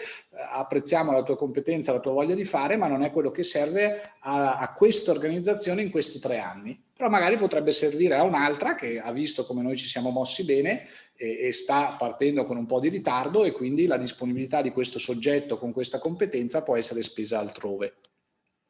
Ad ogni modo, ogni persona che entra poi deve capire in che mondo è. E quindi qui bisogna anche essere abbastanza abili nel dire tu entri con le tue competenze super scientifiche o super tecniche, super ingegneristiche, però devi capire che ti devi prendere almeno 2 mesi di tempo per realizzare dove sei atterrato e quindi questi devono essere disposti a ascoltare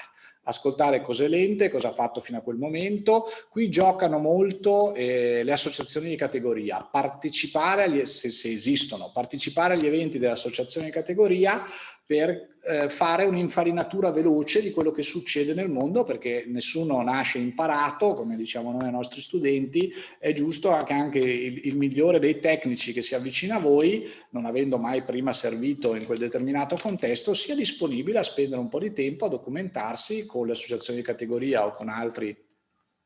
veicoli per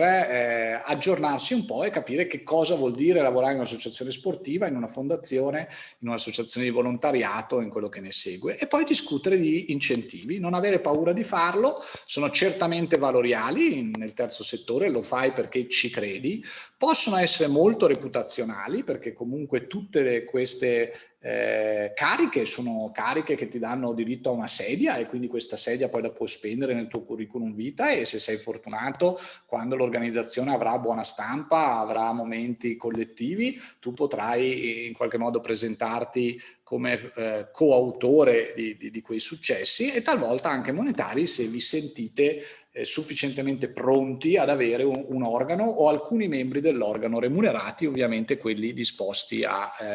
impiegare più tempo. Che cosa suggeriamo allora noi dopo aver sentito anche gli operatori?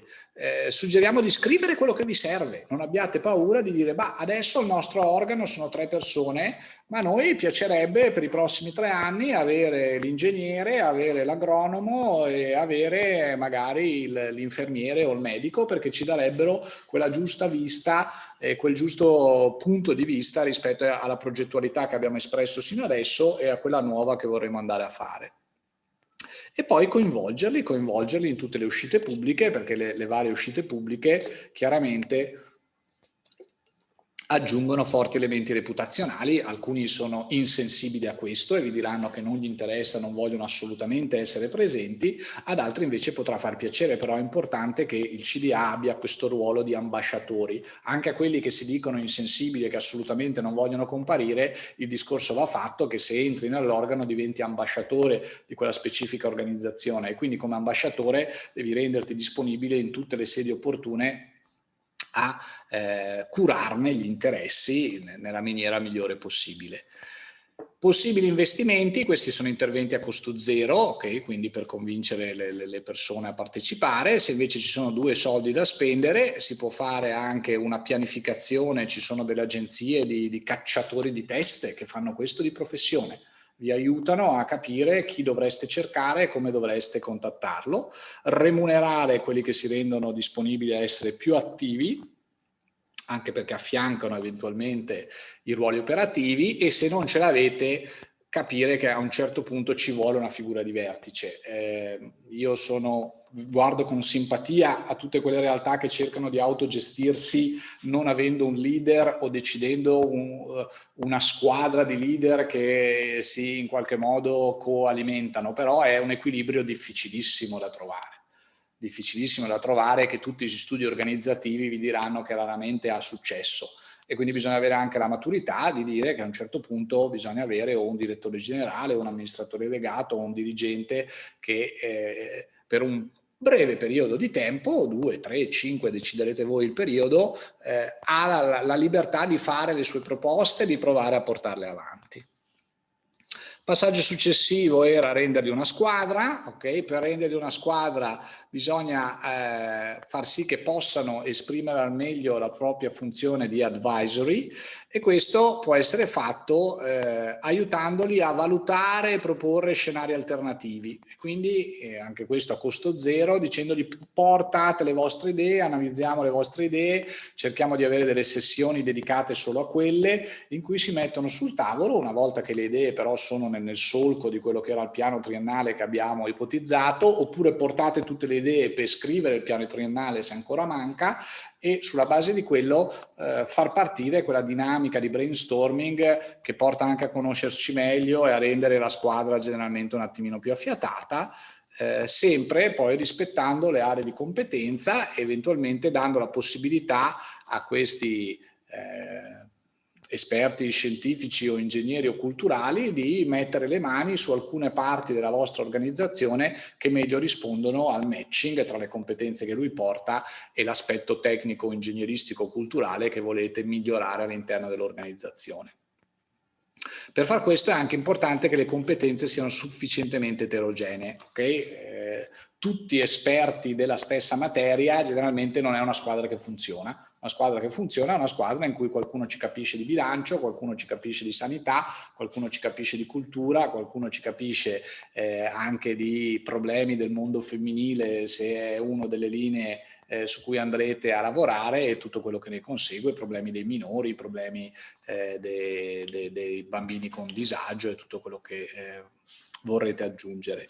E poi permettere progressivamente l'aggiornamento. L'aggiornamento è importante, l'aggiornamento si può fare anche eventualmente spendendo qualche centesimo per partecipare agli eventi, ai convegni, alle fiere, dove ce ne sono tantissime oramai sul terzo settore, e nessuna di queste è gratuita o molto poche. È giusto anche avere un piccolo budget perché i membri di questi organi direttivi possano partecipare a questi eventi, sono sempre molto fertili, anche per costruire soluzioni reticolari, per trovare poi partner da mettere a sistema con voi stessi. Quindi interventi a costo zero in occasione di ogni nuovo ingresso in CDA, perché non è detto che si rinnovi tutto insieme, a volte ci sono dei rinnovi a rotazione, è un'altra delle tecnicalità che potete introdurre all'interno dello statuto, un organo di 5 persone e ne rinnoviamo una ogni 3 anni in modo da garantire continuità, non tutti insieme, altrimenti si congela e si blocca. Avere eventi di presentazione della fondazione in cui si rivedono le linee programmatiche, si ridiscutono insieme quella che è un po' la filosofia e i risultati fino a quel momento, formalizzando cosa ci si aspetta da ciascun amministratore. Non abbiate paura di dire: bene, sei entrato come esperto ingegnere, nei prossimi 3 anni farai il monitoring, farai l'advisoring, ma già che ci sei, possibilmente gratis, ci dai una mano a capire la stabilità delle nostre strutture, piuttosto che i nostri software, piuttosto che i nostri hardware, perché è volontariato. Come abbiamo tanti volontari da sotto, magari un po' di volontariato si può chiedere anche chi sta al vertice della piramide. Affiancare, se sono disponibili, agli uffici a cui si sentono più affini, e partecipare a questi momenti di aggiornamento quando il tantam del terzo settore ve li propone, ed è fertilissimo il terzo settore nel proporre workshop, nel proporre iniziative.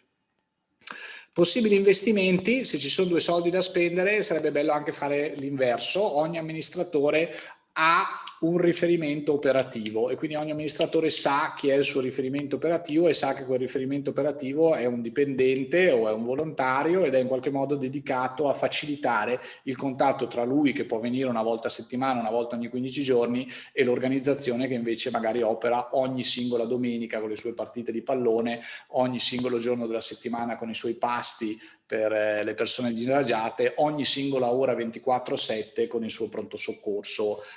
creato ad hoc.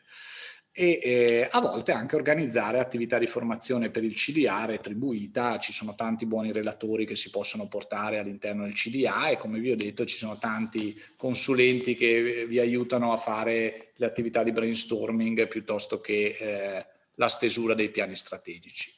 Rapidamente, anche se siamo messi abbastanza bene coi tempi fino alle 7, giusto? Sì. Ok, poi magari cercheremo di fermarci un po' prima per le domande, ma mi mancano 10 lucidi e ho finito. Quindi l'idea è proseguire poi con gli strumenti manageriali. Gli strumenti manageriali sono tutto ciò che afferisce al controllo di gestione, budget, indicatori, scostamenti. Sono brutte parole, però vi assicuro che quando utilizzati bene all'interno di un buon allineamento tra risorse e obiettivi, aiutano a comprendere quello che sta succedendo e eventualmente anche abbandonare alcune linee che non meritano più l'attenzione del vostro ente, per far spazio a nuove opportunità o a nuove unità di intervento che vorreste far partire. Procedere nella valutazione continua delle prestazioni di tutti. Si può valutare qualsiasi cosa, ci sono anche sessioni di autovalutazione per i membri del CDA in linea di massima, quindi vedete che la valutazione si può estendere ovunque. Io ve lo dico anche da docente accademico che aveva cominciato in un mondo dove il professore, soprattutto se ordinario, poteva fare quello che voleva, tanto il sapere che diffondeva avrebbe fatto il bene dei suoi alunni, e adesso invece siamo arrivati in una situazione in cui in tempo reale lo studente può lamentarsi della lezione che parte con 5 minuti di ritardo, o del testo d'esame dove c'era un errore ortografico e quindi lo ha disturbato e forse avrebbe preso 30 se non ci fosse stato quell'errore ortografico all'interno del testo. Fanno bene queste cose. È chiaro che gli esempi che ho fatto sono assurdi, ma aprirsi alla valutazione fa benissimo. Io leggere i rapporti di autovalutazione dei miei colleghi su me stesso o dei miei studenti sulla mia capacità didattica, se uno lo prende con la giusta filosofia, è anonimo chi lo ha fatto, ma è anche anonima la mia voglia di rispondervi, tranne nei casi patologici che richiedono l'intervento di un organo superiore, fa benissimo, e nel medio-lungo periodo migliora enormemente la relazione tra chi cerca di costruire un progetto educativo, formativo e sociale e chi invece lo riceve, fino ad arrivare fino all'estremo di non aver paura di autovalutare il CDA, perché anche il CDA con serenità può dire: sono stati fatti degli errori, ci siamo illusi di alcune soluzioni e possiamo rimettere mano e possiamo sperimentarne eventualmente altre. Anche qui a costo zero, capire che stiamo parlando di sfiducia, ma che stiamo parlando di sfiducia costruttiva. La critica è utile, va portata, qualsiasi critica può migliorare le proposte anche elaborate dal vostro dirigente, se lo avete, un dirigente che è aperto a parlarne con i consiglieri sono liberi di criticare anche ferocemente quello che propone e poi si va avanti, è lo strumento che soprattutto in questi ambienti con grande connotazione valoriale può essere un ingrediente in più. Tanti comitati, avevo già detto prima, l'avevo anticipato, se riuscite ad avere 5-6 persone nell'organo di amministrazione, fate tanti comitati da 2 o 3 persone responsabili di tutti quei filtri, di tutte quelle analisi che secondo voi sono importanti. Filtri sui donatori, filtri sui progetti, filtri sulle analisi ex post, filtri sulle assunzioni, filtri su anche chi chiede di associarsi, e quindi si possono fare tante cose che generalmente tu vorresti demandare al tuo braccio operativo, ma che è giusto che anche il Consiglio di amministrazione in queste realtà copartecipi e co-sviluppi. Collaborazioni esterne con il CDA, non avere paura di invitare speaker o consulenti, cioè far venire un commercialista esperto, far venire un notaio esperto dentro al CDA perché racconti un po' come si può fare lo statuto nuovo, come si può fare il bilancio sociale, come si può fare il bilancio di missione. Sono esperienze, se sono professionisti seri vengono anche gratis, perché vengono, io ti vengo a parlare di queste possibilità, poi se ti interessano ti faccio un preventivo, per cui non avere paura di portare dentro il CDA queste realtà e di non avere timore di chiedere un primo intervento gratuito che oramai da qualsiasi professionista viene offerto. Costruire rapporti finali su tutti i progetti che avete seguito, è sempre utile anche archiviare, avere una buona reportistica su quello che abbiamo sviluppato, autovalutazione interna. Manager professionisti, questa è l'idea di managerializzare il più possibile laddove avete un po' di risorse da spendere, e soggetti esterni per la valutazione periodica di quello che avete fatto, avere l'auditor esterno che viene, guarda quello che è stato fatto, retribuito per farlo, è sempre meglio o arricchisce l'autovalutazione fatta solo dai vostri dipendenti, dai vostri operatori. Non li ho trattati tutti i punti del modello circolare, se qualcuno è stato attento e se li era segnati avrà visto che ne ho fatti soltanto 2 o 3, ho poi della bibliografia che vi propongo in chiusura se volete esplorare anche gli altri. Noi riteniamo che seguire però quel modello circolare, aprirsi a queste modifiche dello statuto, a questa voglia di avere degli organi un po' più proattivi, vi permetterà di essere un po' più economici e quindi efficienti al vostro interno e anche un po' più sociali, ovvero efficaci al vostro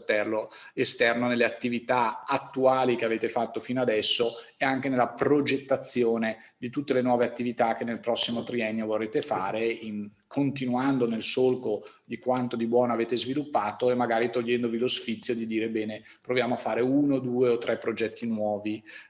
dopo aver fatto un buon brainstorming, dopo aver fatto una progettualità di questo tipo. Come vi ho detto, secondo me questo è spendibile sia dal mecenate che vuole mantenere l'idea di essere aperti a tutti, essere aperti anche alle emergenze, essere aperti anche all'ultimo dei bisognosi, per non dire no a nessuno, e può essere fatto da chi invece si vuole specializzare e dire no, io voglio fare investimenti solo in una progettualità che porterò avanti in prima persona, che porterò avanti in soluzioni magari reticolari con altri, ma dando una forte caratterizzazione nordamericana e efficientista. Abbiamo fatto, poi chiudo ancora con un po' di numeri perché ho aperto con le fotografie per cercare di portarvi la vostra attenzione, però di natura io sono uno smanettone di software statistici e vi dico che abbiamo trovato tanti segni positivi. Se avete un comitato esecutivo e questo comitato esecutivo si riunisce spesso, la gente è più contenta e i risultati si vedono. Invece abbiamo trovato un segno negativo, vedete un po', se avete un comitato scientifico, come vi avevo detto, però avete in statuto l'idea di essere mecenati e aperti alle esigenze degli ultimi. Perché c'è questo dato negativo? Perché il comitato scientifico vi porta a dire di no spesso e volentieri. Quindi in qualche modo il comitato scientifico è quello che dice sì, è vero che abbiamo un approccio francescano di sorprenderci anche di quello che non credevamo di fare, però se il comitato scientifico dice sta cosa non si può fare perché non è in linea con il nostro profilo etico, o non si può fare perché non è in linea con quelle che erano le nostre linee guida, è chiaro che il mecenate si sente un po' frustrato, ma l'ha messo lì apposta. L'ha messo lì apposta per dire sono mecenate, ma ho qualcuno che mi aiuta a filtrare. Quindi vedete che la presenza di tanto del comitato scientifico poi riverbera eventualmente in meno progettualità, in meno soddisfazione, perché si è fatto meno di chi invece il comitato scientifico l'ha scavalcato e ha avuto solo un comitato esecutivo che di massima cercava di rispondere sempre alle iniziative che arrivavano. Vedete che anche le fondazioni di famiglia hanno dato sostituisce il comitato scientifico della funzione che deve essere mecenate, faccio una fondazione generalista, aperta a tutto, poi la famiglia o fa da filtro o fa da peso. Entrambi sono spiegazioni per cui il dato potrebbe essere in questo caso negativo. Quindi se fa da filtro è perché si sostituisce il comitato scientifico, se fa da peso è perché decide lei qual è il progetto. Decide lei chi è la prima stella all'interno del balletto, se il balletto è stato finanziato, e allora poi magari i tuoi dipendenti, i tuoi membri ti portano a dire questa fondazione funziona ma non funziona come avremmo sperato. Tanti segni più su chi invece decide di essere un po' più strategico, un po' più darwinistico, soprattutto se alcuni membri sono remunerati, se c'è il comitato esecutivo e lavora tanto. Le fondazioni di impresa ovviamente hanno questa vocazione a dire la fondazione di impresa investe solo in alcuni settori, solo in alcune tecnologie, solo in alcune aree del disagio e quindi poi riesce ad essere più operativa da questo punto di vista. Sintesi, avendo un po' misurato anche dove ci sono gli amministratori che rendono di più, che sono più produttivi, quindi che riescono a spendere, a erogare, a fare tanta progettualità, sembrano essere elementi di traino, l'apertura ai pareri esterni, quindi amministratori che raccolgono tanti pareri esterni, si confrontano molto, che hanno partecipato ad eventi di formazione e quindi hanno ricevuto stimoli, ma magari hanno anche ricevuto reti, contatti, opportunità da sviluppare, che si sono organizzati in sottocomitati per dividersi un po' il lavoro e presidiare un po' più di aree, e arriviamo fino a qui perché poi il margine d'errore diventa un po' più alto, che ha un controllo di gestione, quindi ha un software che segue la diversa progettualità ed ha un minimo di reportistica. La cosa interessante è che non sono significative il tipo di fondazione e di fatto la dimensione, il patrimonio, cioè queste cose si possono fare veramente sia nel piccolo che nel grande, cioè si possono tarare. Come tutti i libri di management sono buoni comportamenti. Sono anche buoni comportamenti per molti di voi intuitivi, tanti di voi li hanno sempre pensati, li hanno sempre anche praticati nella propria organizzazione. Il problema è professionalizzarlo e rendere questi buoni comportamenti prassi e processi routinari, scritte negli statuti, scritti nei manuali operativi, scritti nei mansionari di chi andrete ad assumere, che è sempre il passaggio un po' più difficile. Ma questa managerialità corretta, perché lo deve essere per essere applicata a un mondo no profit, funziona e può dare soddisfazione. Quindi concludendo, le fondazioni italiane sembrano avere interesse verso ciò che è la filantropia strategica anche con le connotazioni nordamericane. la vedono con favore quando si hanno modelli di governo più proattivi, quindi con esponenti di governo che si mettono a disposizione per la fase reputazionale, la fase di affiancamento. Come vi ho detto, sono auspicabili gli strumenti manageriali, ma non sempre, perché costano e bruciano risorse, bruciano tempo e bruciano denaro, e quindi si può fare tutta la strumentistica manageriale che volete, ma dopo che avete ben definito il piano di intervento e di strategia per almeno un triennio di tempo. E poi, avendo fatto questo esercizio, pian piano tutti gli strumenti manageriali di cui vi potete dotare, partendo dai più economici, andando verso i più costosi, eventualmente rifiutando quelli più costosi se in questo momento non sono alla vostra portata, e magari aspettando che arrivi una ricerca accademica che porta a dire che, per esempio, i famigerati test controfattuali si possono fare in maniera più semplice, principalmente online, spendendo poco, utilizzando software open source. La gente sta facendo ricerca, magari anche queste cose saranno disponibili tra qualche anno. Quello che conta è l'allineamento. Avere ben chiaro quante risorse abbiamo adesso e quante ragionevolmente ne potremo raccogliere nei prossimi 3 anni, e mettere a disposizione queste risorse e l'obiettivo minimo che vogliamo raccogliere nei prossimi 3 anni sui giusti obiettivi, per poi misurarne gli scostamenti e i risultati nel tempo. Di fatto, e qui vi lascio proprio con qualcosa che farà inorridire molti, in alcuni dei testi che abbiamo scritto noi abbiamo spinto l'analogia fino a dire che il modus operandi di molte realtà di stampo filantropico e mecenatico non è così diverso dai fondi di private equity, cioè da quei fondi che sono stati additati come la parte più orribile della finanza, che in verità, se gestiti in maniera opportuna, sono un concentrato di competenze, di squadre, di cervelli che cercano di capire quanto denaro c'è a disposizione e cominciano ad avere un portafoglio di investimenti. Voi non avete un portafoglio di investimenti in denaro, voi avete un portafoglio di investimenti sociali. Voi mettete le vostre competenze, i vostri denari, le vostre persone in una serie di linee che portano a far star meglio famiglie, malati, bambini, esponenti della comunità in cui vivete. Ma se riuscite a farlo su 2, 3, 4 linee, se riuscite anche a fare degli errori e a correggerli, a fare delle sperimentazioni e magari a suggerire ad altri, a partecipare anche degli eventi reticolari in cui voi fate un pezzo e altri pezzi sono portati avanti da altri, state lavorando come generalmente lavora un manager di questi fondi, che mette liquidità in tante piccole aziende, ma mette anche competenza, mette anche supervisione, mette anche affiancamento, perché queste piccole aziende possano crescere e possano fiorire. È una provocazione, è l'ultima che vi ho lasciato. Per il resto vi rimando al sito web dove sono presenti le nostre ricerche, tutte scaricabili gratuitamente, o al libro che si ordina sui principali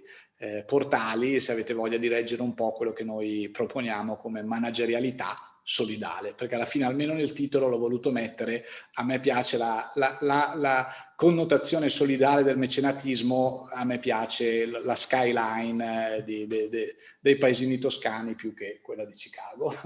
E vi lascio così,